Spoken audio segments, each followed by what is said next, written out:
Go see if technology wants to work today. It's working. You're live. Hello, YouTube. Give me 1 second. We're going to start the Facebook interview live in a minute, and then you keep going. And then we go live on Facebook. 2, 1. And we're live, people. Hello, how is everybody? One more week with the Charlie Simon photo interviews. This week is going to be in English. Esta semana la vamos a hacer en inglés. ¿Por qué? Porque tenemos a un invitado in the world, just in the world in athletes, and I had the privilege to have been working with him for 17 years. 17 years. 17, that's a long time. That's amazing. I know. So we're going to be talking a lot about what mental toughness is, what coaching is. We're going to give you some tips at the end of the video so you become tougher mentally, right? Yes. And we won't leave them hanging. No, we won't. And that's just not nice. It's rude. Do. I know, it's rude to do. And we're not rude. Anyways, at the beginning of the video, as usual, we tell you all the news with Charlie Simon Photo. We're working on something really, really special for our annual event, our annual Charlie Simon Photo Experience 2019.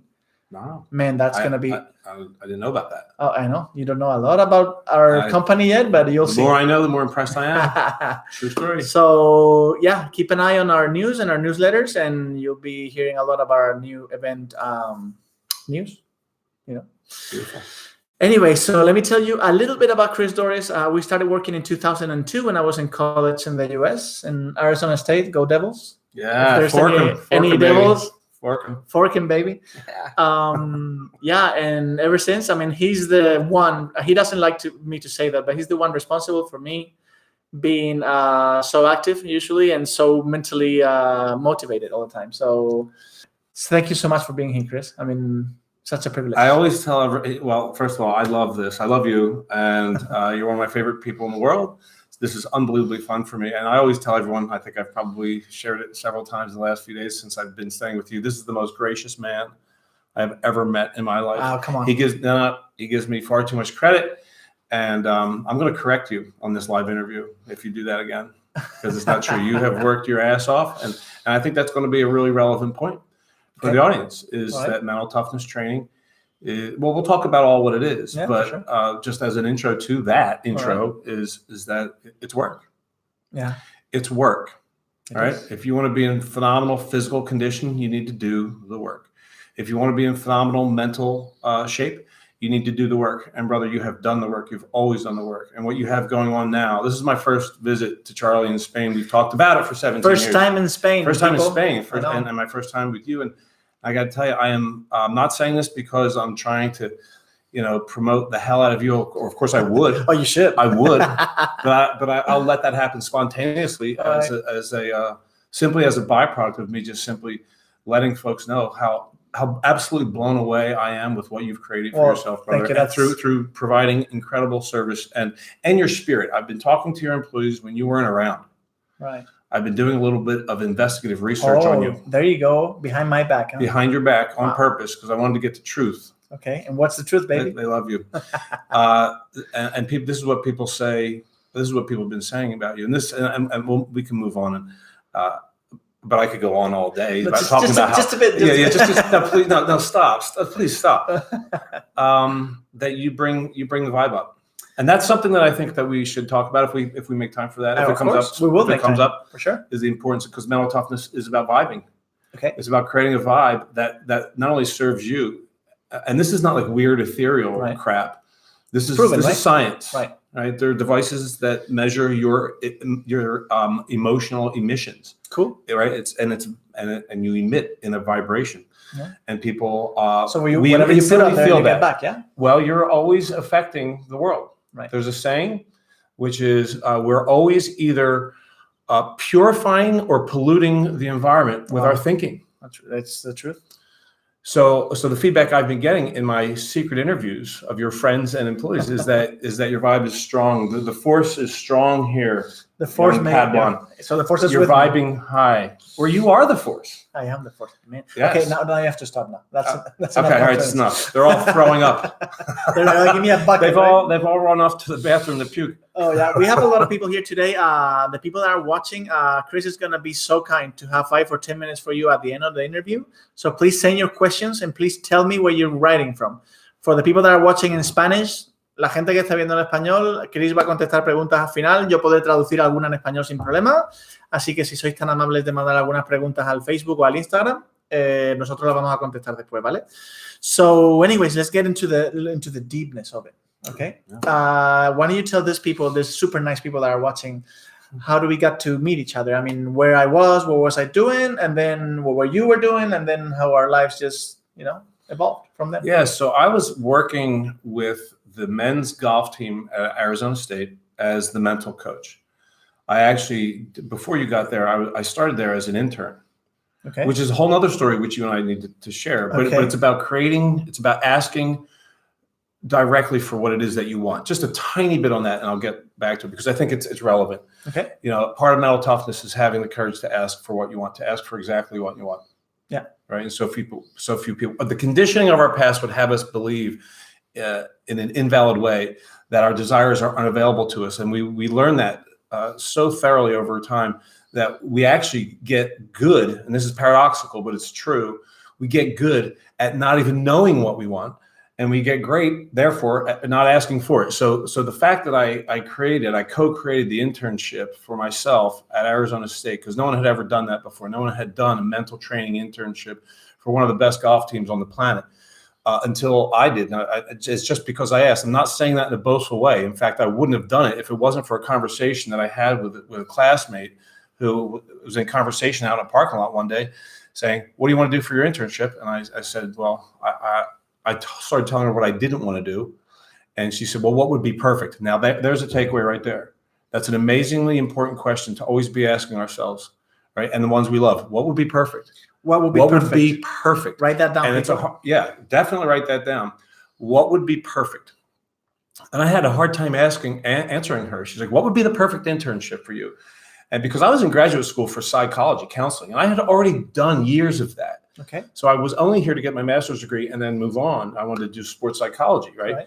So I didn't want to do the typical internship. And so she said, what would be perfect? And I actually had trouble answering her because I was still thinking small. Okay. I was thinking, I was like, I would say, do you mean like in an unrealistic way? Some weak but that's something people tell you each other every day. Yeah. Every day you get that response. And she's like, just tell me what perfect would be. I said, all right, fine. Like the perfect experience would be to work with the men's golf team. And I probably said, but I mean, they don't, why would they want to work with a kid, right? With a 20-year-old something, a 20-something-year-old who's done zero applied, practice in sports psychology. And then the next question that she asked was equally important and a perfect follow-up to what would perfect look like. And you know what it was? What? Why don't you just ask? That's deep. It sounds so simple, though. That's the beauty of the mental toughness training. And I'm still not going to forget about the question you asked me. We'll get back to that. I know. But it is simple. And my favorite combination, Charlie, of everything in the world, my favorite combo platter, simple, profound. Simple, profound. Okay. Yeah. So all like high level mental toughness training is simple. So don't be put off by these are like basic suggestions. Yeah, well, it's good.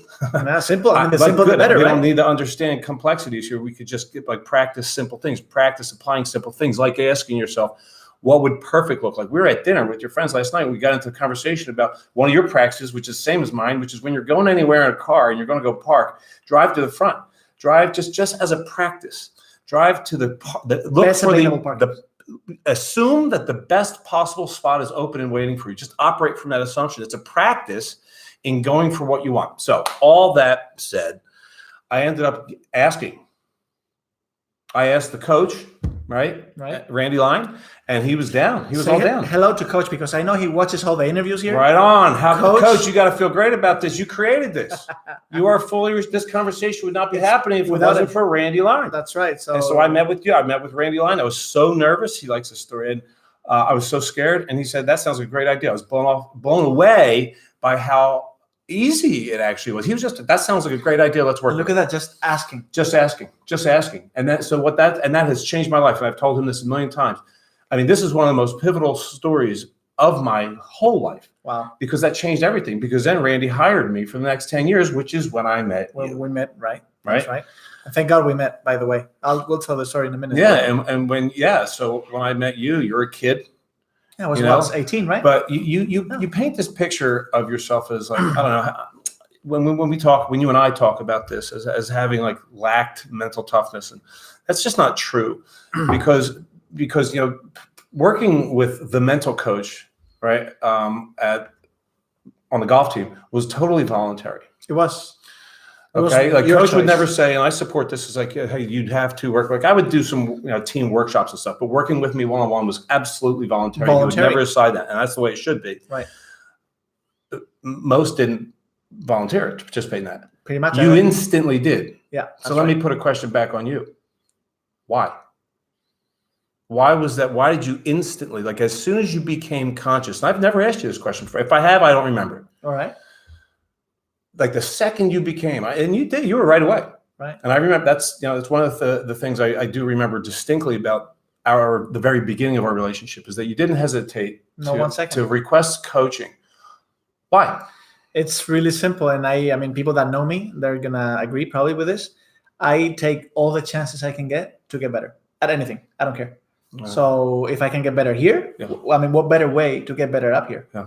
To be better at everything, right? Right. Or what way to be better at everything than to get better up here? Because the phrase is, right, and Buddha said this, that in several ways. One is the mind is the forerunner of all things. Another way of saying that is your life unfolds according to the way that you think. Your whole life unfolds according to the way that you think. Can you say that to the people? Because that's something really, really, really important. So your whole life unfolds according to the way that you think. And then the question is, okay, so how much formal training have any of us had, right? You excluded from the question, right? On how to really become a thought warrior, how to actually practically strengthen the way that you use your mind so that you more effortlessly create excellence. So that's what obviously you've been doing. You jumped in, you were one of the most consistent clients and enthusiastic clients I've ever coached, not just from the golf team, but from my entire practice in my life. And I'm so proud and proud of you and happy for you, but not the least bit surprised with the success that you're creating for yourself. Well, thank you. I mean, that's the thing. I mean, if you'd like something, in this case, I mean, I have the enormous privilege of working with Chris for 17 years. But then when you like something so much, you get better at it so quickly, but then you get so much better in your life because your mind is tougher, right? And that's why we're here today. We're going to talk about mental toughness. So in a nutshell, I mean, what is mental toughness? Yeah, it's the ability to use your mind only in ways that serve you. Like imagine yourself. I mean, you went really, really quickly through that phrase, but I think that's something so simple. Beautiful. Again. I love what you're doing. So this is a mental toughness technique that he's executing right now, which is slowing down. Yeah. So I see you doing work there. Right. All right. So we'll slow that down. I think we should. I mean, what is mental toughness? Mental toughness is, there's a million ways of saying it, and I'm just picking. But the way you said it was so simple. Right. Which is training yourself training your mind so that it only functions in ways that serve you. In other words, that help you be who you want to be, do what you want to do, have what you want to have, right? And that's like the brain exists to be trained. Right. For whatever reason that has always eluded me, I do not know why schools don't have classes at like the earliest levels, like first grade. Where's everybody here? Kids, all right, we're doing our mental gym now, okay? And so everyone start telling me, here's another great practice, is get into the habit of throughout the day answering the question just silently to yourself. What's amazing? What's amazing? What's amazing? Yeah, so let's do that right now. What is amazing? Well, I'm asking you, what's amazing? Our Facebook came down, by the way. Just give me 1 second.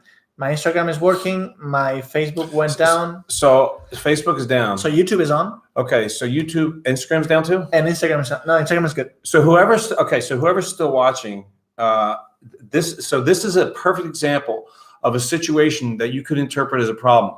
Right. And that's low-grade interpretation. That is the absence of mental toughness. Truly mentally tough people will say, oh, there's something I'm glad that this is, I didn't ask for this, but by virtue of the fact that this is occurring, I'm going to create something with it. Right. So whenever something, and here's another great takeaway. Okay. And I love how these are just coming up spontaneously. I know, that's how it should be. It's right. So whenever anything in your life goes, quote, wrong, and I actually don't believe that language. I don't believe stuff goes wrong. It just goes. Calling it wrong is just a low-grade interpretation, but I'm saying it on purpose. Like when stuff doesn't go the way you wanted it to. The way you wanted it to go, right. get into the practice of responding to it by asking yourself 2 questions. Number 1, is there any learning in this? Right. So there might be some learning in this for you. There might be, and you might not know it immediately. You never know. You may discover the learning later on to how to prevent this. I don't know. Maybe you won't, but it's open up to the question. Yeah. Is there any learning in this?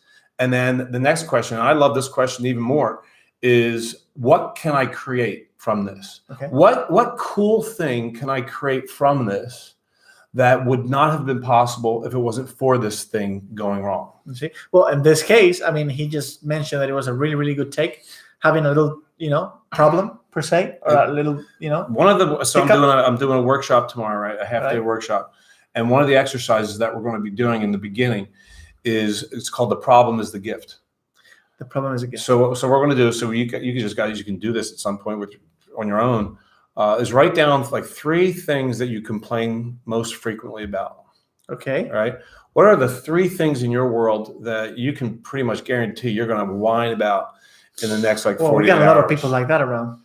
You know what they say, and I don't know how they possibly research this, but I wouldn't challenge it. Researchers say that on average, humans complain once every 11 seconds. Okay, people, I mean, please listen to this. And I keep telling this to my team and to everybody that's around us. People complain once every 11 seconds. Yeah.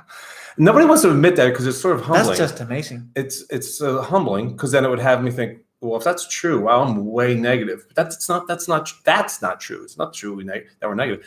We have been conditioned to see the world problematically. I truly believe that our natural state, pre being influenced, before being educated about our limitations, and we'll do a fun exercise. So pretty much from 0 to 5 months, right? Something like that.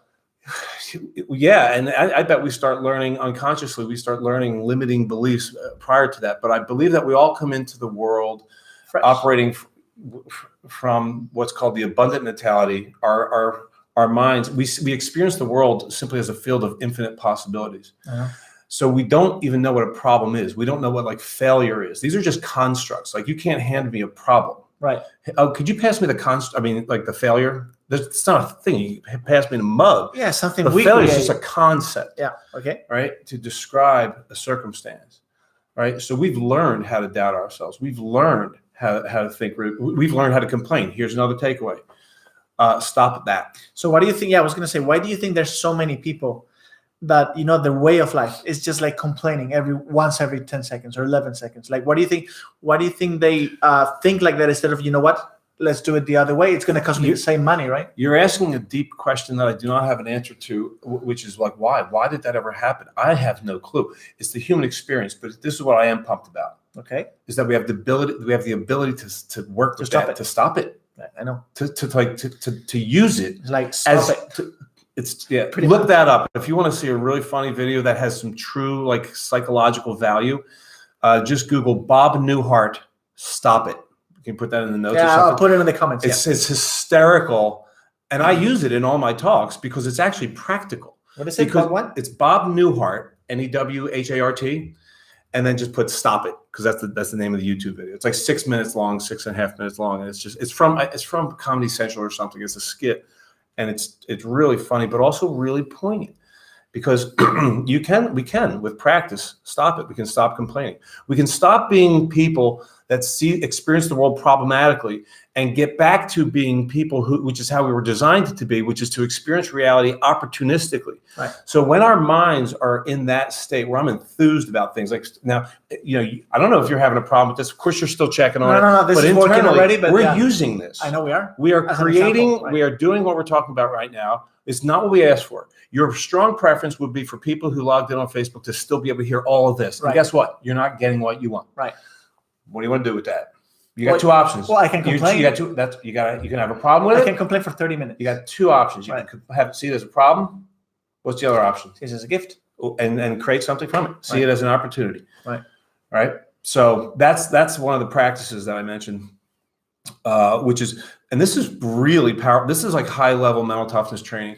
But it's so catching simple, yourself. It's simple in theory. In practice, it's not so simple because we're so addicted to having problems with reality. When we don't get what we want, Right? Like me, I'm sick right now. I've been sick. I'm here. I'm on holiday doing these amazing things, and I have a cold. Right. It's been an incredible practice for me to use this, to not whine, to not be, oh, woe is me, especially when I'm by myself. Exactly. Right? You know, and I'm waking up, I'm like, damn it, man. Oh, this sucks. I know. Which is effortless to do. It's effort, especially so when you simple. feel bad Yeah, physically. You don't need to feel sick to complain.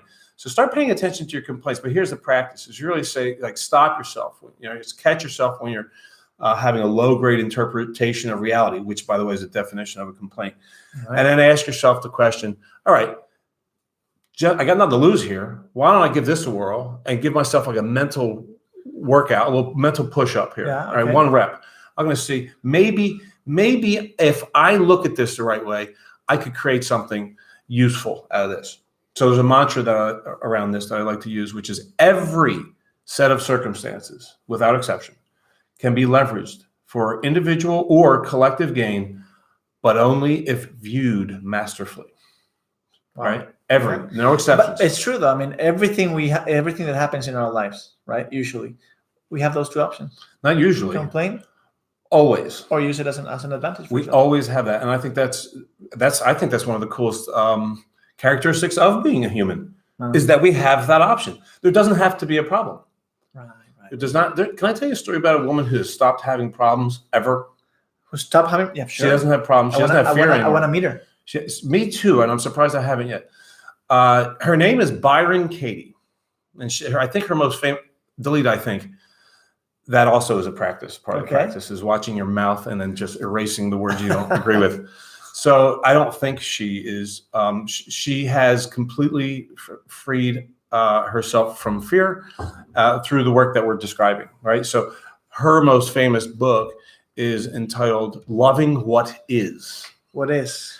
And I can say I think, because I think now she's the one who came up with the phrase, "When you love what is what you want." But let me tell you a story about her. She does these amazing workshops, right? And all these people, these public workshops, and she's on break. Everybody's out in the foyer or the lobby, just on a little 15-minute break or something, getting tea or water. And a guy with a gun comes up to her and puts the gun in her rib cage, and he says a bunch of foul language, which I won't say here. So just worsen the language I'm about to use. Right. He calls her the B word. He goes, "Hey, woman, B word. I'm going to kill you because you're effing with all these people's minds and you're stealing their money." And her instant response, not reaction, response, because she's able to respond. That's her response ability through the practice. All right. Was, "Oh, sweetie, honey, if I were believing those thoughts that you're believing, I would want to kill me too, honey. I don't blame you one bit." Now people hear that and they have different reactions. Like that's even a possibility. Fascinates me. I know that it's even possible to have your life threatened. That it's possible to have your response be one of love, not fearlessness. She was seeing through the emotion, through the threat, right? And she just saw what was going on. There's a guy here who's got some really distorted thinking, right? Who's truly believing that she's being a horrible human, right? And she can hear that. She hears the words, and she gets it. She's like, "Wow, I don't blame you actually for being so angry, because that would be horrible. If I was doing what you believe I'm doing, that would be despicable. I know. I'd be just as angry as you." That's how clear she is, right? Because of the work. All right. Right. This mental toughness work that she's done for years. Wow. So, and I like to hear that story. I'd like to know those stories because I like to know that that's where I'm going. Okay. That's what I look forward to every day. Is I'm perpetually in practice. Wow. Perpetually in practice, paying attention to my thinking, paying attention to my language. Like you saw me say, "I think," and I said, "Nope, I'm swiping left on the I think." I swipe left on all the weak words that come out of my mouth. I just interrupt the sentence. I'll do it on stage. I'll say, "You know what, you guys, delete that. That's weak. I don't even agree with what I just said." And then I'll talk about, like, say, what I just did, by the way, is also one of the practices. Yeah. So in reference to that, I mean, what would you say? Let's say, we all have friends. They wake up in the morning, they start doing their things and stuff. And they say, "Oh, you know what? It's one of those bad days." Like, what would you say to those people? Which they all haven't had any mental toughness training. So what would you say? Okay, you know what? You're having a bad day. This is what the first thing you can do is this. Well, I would back it up before that. I would never agree with them that they're having a bad day. You don't agree, right? No, it's not. That's just an interpretation. They may believe that. Okay. Right. So I would say stop it. Stop it. I would say stop believing that. I would say change your story. Change your story now. That story is governing you. I don't even want to get into like, oh, really? Why? What's gone wrong? Tell me all the things that have happened to you. You poor little victim. I'm never going to do that. I'm going to knock that off. Stop that nonsense. Change your story. All right. So what's the story that would serve you? Right, you wake up, and one of the stupidest phrases I've ever heard is, "I just woke up on the wrong side of the bed." That's the victim mentality. I don't. You know, if you remember that one? Yeah. Well, I just woke up with the right foot. With the right foot. That's what we say. Yeah. And that means in Spain we say I woke up with the right foot. It's a bad deal. That means I'm in a bad mood. With the left foot. I'm sorry. I woke up with the left foot. Left foot, which means I'm in a bad mood. So and the rest of that is like, oh, so now I have to wait until something like good happens to shake me out of my crappy, low grade, weak mood. Yeah, but and when I say weak, what I mean is weak in every way. It weakens me. When I choose that interpretation, I am deactivating all forms of intelligence. Complaining is so stupid because it has life be harder for us. Right. So I want to get out of the practice of like supporting my argument for why this is a bit. It's like, no, you don't understand. This is a bad day because some stuff went down yesterday, and then I woke up. Remember, it kept me up last night. Oh crap! Now I feel sick, and I trust me, it's a bad day. Okay, that's an option for you. Yeah, but then when you can go there. But the question is, how's that working out for you? Does it make it better? How does that interpretation make you amazing? How does choosing to have this be a bad day have you be amazing? And the answer is it doesn't.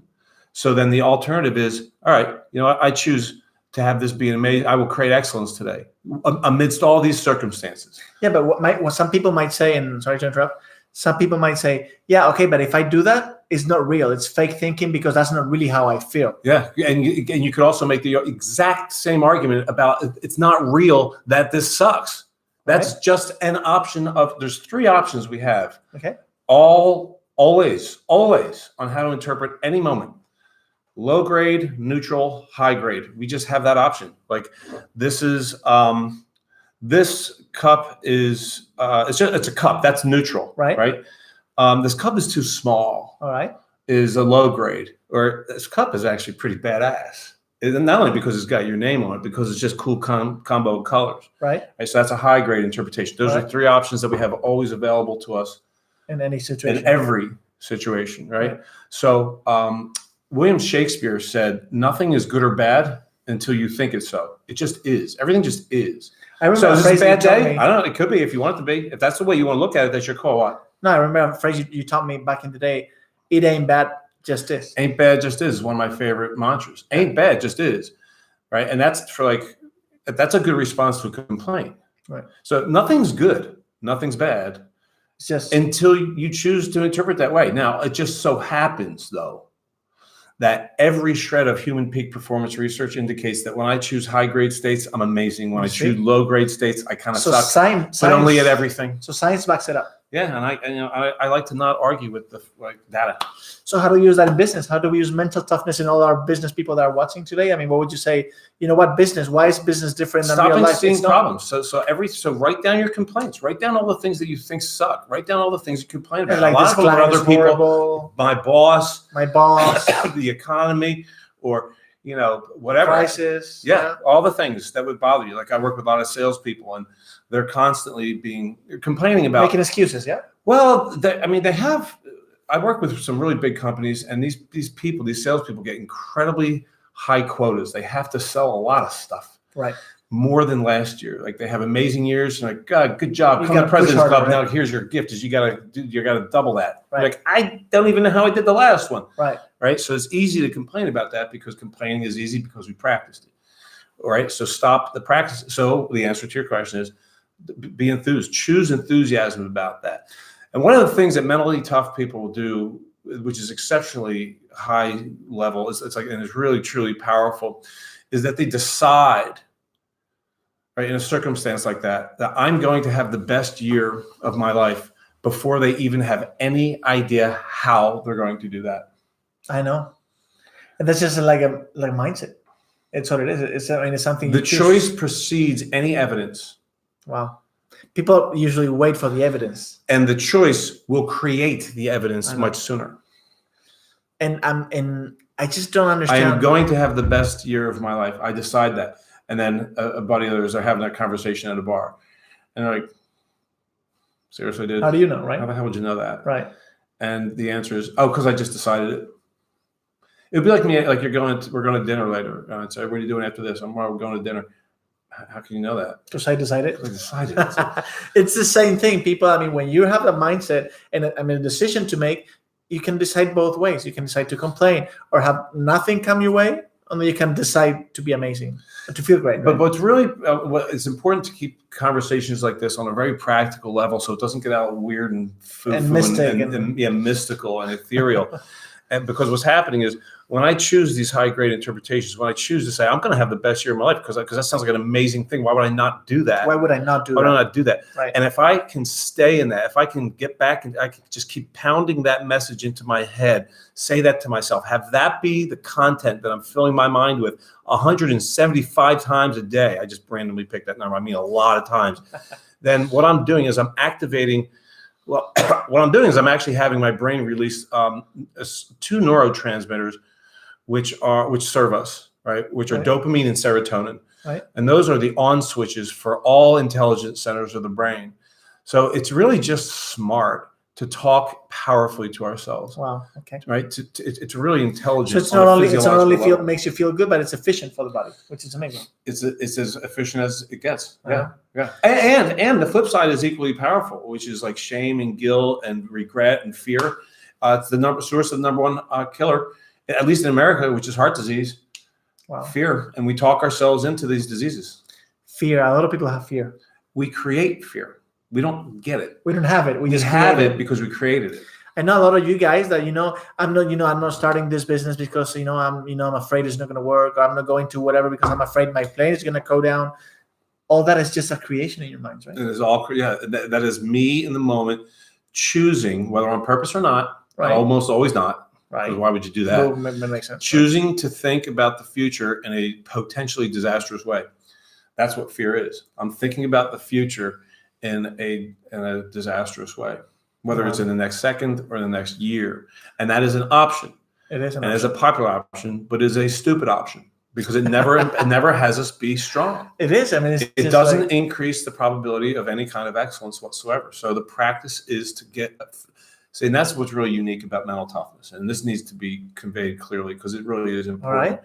Is that it's an invisible practice. So it's really unique. It's what separates it so much from other exercising. Right. So you can you don't feel the dumbbell inside. like when you're working out. You can't see the stuff. Right. Right. So it's an inner. But what you can sense though is the feeling, the emotion. Yeah. That is very. So let's do an exercise. Okay. All right. Quick exercise. Okay. All right. So this is a quick one. All right. Everyone, think of an event that happened in your life, whether it was recent. Do this with me. Whether it was recent or distant. Okay. Right. And have it be tragic. No one's going to ask what it is. Any event, yeah. Just have it be tragic, and let yourself go back and experience that in your mind's eye now for a moment. Like really experience that inside you. Like fill your memory with that and go back into that for a moment. And as you do that, if you're willing to do that, then also notice the emotion that instantaneously accompanies that particular choice of thought content or that memory. And just hold that for a second. Wow. Now stop. Now switch. Now switch gears. Now I want you to think of, we're going to totally change channels here, just like on a remote control on a TV. Right? Think of something that happened in your life that was absolutely hysterical, something just totally hilarious and funny, and really let yourself go back and re-experience that right now in your mind. Really go back and feel that. Right? And as you do, notice the emotion that immediately accompanies that. Wow. Okay, so if you were able to do that. Wow. Were you able to do that? Of course. Okay, so don't tell the event, just what was the emotion that immediately accompanies the tragic I think memory? You can actually see it on camera. Your face changes. You start feeling uncomfortable. You start feeling like you're not in the right place. Okay. You start feeling sad. Yeah. Right. Your body starts like crunching because you're like. And people always say like you actually have a visceral body response. You do. Like okay? up the stomach. So it's a low grade, so it's dark states, and you that state immediately arrived as soon as you permitted yourself to really remember that event. And it's just a memory. I know. You didn't go anywhere. It's something. It was just a thought. I know. It's not happening right now. It's just a thought. It's amazing the effect. And you changed yourself instantly right now. Now, then you switch gears. So what was the effect, the emotional effect of the second memory? It actually made me want to be there again. Okay. It was so, I mean, uplifting for the body. I mean, your smile came out. Right. Blah, blah, blah. You know? Now, here's the last question for this exercise. How long did it take to switch? Instantly. Right. Not 1 second. That's the power we have. In other words, if you did that exercise, then you traveled the entire emotional spectrum, the human emotional spectrum in a moment's time, like from suffering to bliss, like that. We always have that power. We can do that for ourselves. So to sum up, always. There's no bad days. Practice that. Right. Anyway, so we're finishing up here. We're almost out of time, but I just want you to really, really quick to our audience, to our magnificent audience today. If you wanna give them 3 quick tips. I think we did. You did already? Well, stop complaining. Okay. Stop complaining. Right. Okay, write it down. Okay. Oh, here's one I didn't say, which is the first thing when you wake up in the morning is ask yourself, what do I get to do today? All right. That's the replacing what I have to do, because so many times we go back and just, what do I have to do? What do I have to do? It's like, no, what do I get to do? And practice it. Even if it feels fake and phony, stay with it until it becomes your new truth. That's the way you show up. That's the way you are. I used to do that in the past. It was so much fun. Like the process of changing it. Oh yeah. Well, that's the third one, which is write down. So the first one was like stop complaining. Stop. I mean, that's just a big stop. But yeah. So just really, it's easier. You can't just like stop now. Maybe you can. Maybe I shouldn't say that. But we just start stopping. Start stopping. Start catching yourself complaining. Right. And then with those complaints, and this is a good way to wrap it up, is to ask yourself those questions. Like the thing you're complaining about, is there any learning in this? And maybe there is, maybe there isn't. But just open up for a second to see if there is. But definitely then ask yourself the last question, which is, now what can I create out of exactly this? What excellent thing, what good thing at least came out of this? Can I create from it? Okay. What can I create from this that wouldn't have even been possible if it wasn't for this event? Wow. Right? Yeah, that's amazing. Okay. So anyways, we're going to wrap up. Please don't forget, Chris has a couple of books on the market. He's got the new one coming out. It's called The Daily Dose. So if you want to give a quick sum about this. Yeah. Why it's in Amazon, by the way. And why should people buy this? Because it's a book you don't really read. You just kind of flip it open, and then there's a passage for a day. So this is the first year of, I have an email list called The Daily Dose. So there's like you just randomly open it up and just read 1 or 2 and see if that works for you. It's got an extra. So it's a daily dose of mental toughness tips in 30 seconds or less. I have it. It's amazing. Just go to Amazon, buy it, and get on the Daily Dose list on my website. Which will be on the comments. Go to ChristopherDorris.com. Will be on the comment section, and then sign up for the Daily Dose. It's called ChristopherDorris.com/DD. Or it's on the homepage anyway. Or it's in the homepage. So anyways, we're wrapping up. We have one question here from one of our viewers. Really quick, Chris, you have 2 minutes. Okay, it says, how many times a day you catch yourself thinking negatively? Too many to possibly know. I wish there were. That's a great question. And you have training. And I practice it every day. And I'm fine with that. But I bet you if I could track that numerically, like real data, if there's like a clicker, I wish there was. I think there should be. Okay. Maybe we should invent that. Maybe we should. Is that with each consecutive day, the number will be lower. And that's a fact. I know that without even seeing the data. Just because of your catching it, right? Yeah, that's right. Because of the practice of catching. Because I respond to things that I used to see problematically differently, like being sick. Right. I used to whine about that so much. I'm like, no, we'll create from this. We're going to utilize this. Wow. Amazing. Right? And that's the practice. Anyways, people, really interesting talk today. I cannot even thank you enough for being here. Yeah, I mean, it's a privilege. It's an honor. I'm going to send this to everybody in the whole world so they can see it. And please let us know questions because, Chris can, reply questions afterwards when we're done. So please let me know what you need. Let me know what you need from Chris. And we'll be happy to help. Chris, thank you so much. Thank you, brother. Appreciate it. Appreciate you, man. And we'll be back really soon with another amazing guest. So goodbye, YouTube. Goodbye, Facebook. And goodbye, Instagram.